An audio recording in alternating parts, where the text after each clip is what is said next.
নমস্কার, আমি দিশা। আমার নতুন একটা ডেইলি ভ্লগে তোমাদের সকলকে অনেক অনেক স্বাগত and happy birthday to me. হ্যাঁ, আজকে আমার জন্মদিন, তাই প্রথম উইশটা নিজেকেই করলাম, সেটাও কিন্তু ভীষণ দরকার। তো আজ সকালে স্নান করেই আগে ঠাকুর ঘরে চলে গেছি পুজো দিতে। বাইরের কোনো মন্দিরে পুজো দিতে যাওয়া হয়নি, তাই ভাবলাম যে বাড়িতেই দিয়ে নিই। আজ অন্য দিনের তুলনায় ফুল একটু কম আছে, বাট ঠিক আছে, যেটুকু আছে তাতে সুন্দর করে সাজানো হবে। এই তো পুজো দেওয়া প্রায় আমার হয়ে গিয়েছে।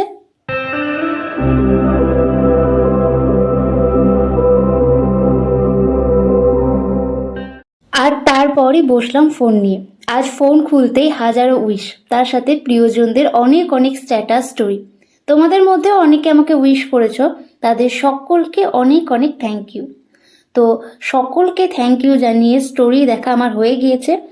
আর আমি বারবার জানালার দিকে কেন তাকাচ্ছি দেখবে? তারাও এই দেখো এদের কাণ্ড। এরা কিন্তু প্রায় আমাদের বাড়ির এইদিকে আসে, আর শুধু বাড়ির আশেপাশে না, বাড়ির মধ্যেও কিন্তু ঢুকে পড়ে। এর আগে তো অনেকবার বিস্কুটের কৌটো, আলু, কলা সব নিয়ে গেছে। আজ একটা না, প্রচুর এসেছে, যেগুলো সবগুলোই কিন্তু পাঁচিলে শুয়ে আছে। তো তারপর মা আমাকে ডাকলো তরমুজ খাওয়ার জন্য।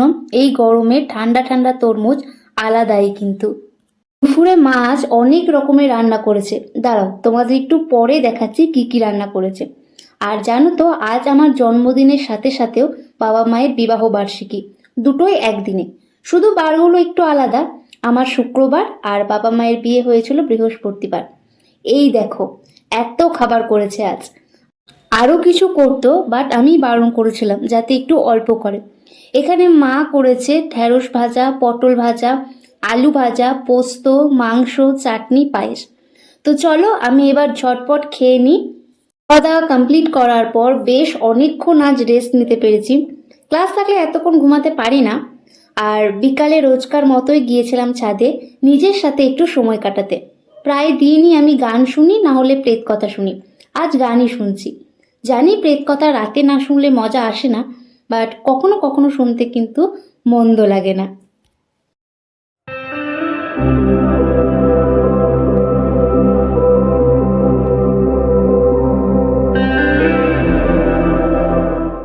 আর আজ রাতে বানাবো পোলাও আর মাংস কষা।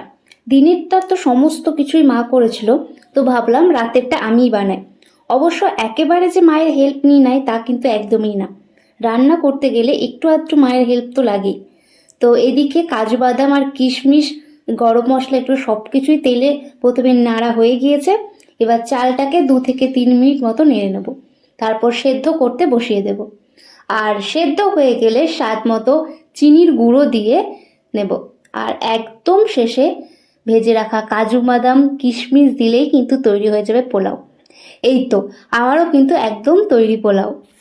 তো আজকের এই বার্থডের ভ্লগটা আমি এখানেই শেষ করছি।